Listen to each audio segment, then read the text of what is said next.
Als je naar de komende 3-4 dagen, dan valt het toch zo'n 1520 mm per dag. En dat is aardig wat. En als dan rekkers dat er nog eens 12 maanden bij komt, dan wordt het hier en dal een roegeboel.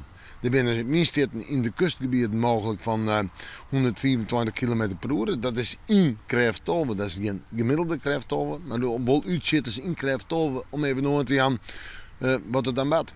Stwarm en rein dus. En dat wilste juiste joen en vannacht ik al een badswetter vallen is. Gemiddeld 24 mm in de provincie. Het budget chockvolle sletten en onderstroet bouwlaan. Maar ik wetter hoe leest. Zij hier in de Ljouwerwijk Kamminga-Borden. Het staat hier al, ik weet niet hoe vaak, onder water. Doordat hier niet goede afwatering is. En we hebben al verschillende malen naar de huurbaas gebeld. En ze zeggen dan dat het niet gemaakt kan worden vanwege er zoveel water is en bang op verzakking.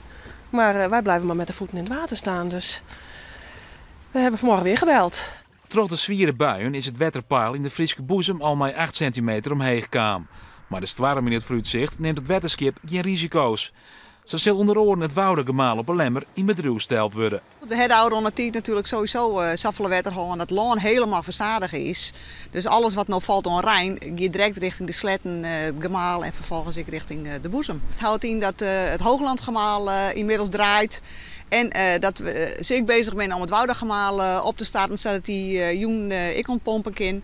En dat doen wij ik al omdat er van de week meer wetter verwacht wordt. Als je nou zwaar maar in combinatie met buien, met soms flink wat rein, kun je op een eigen wetterroelijst verwachten.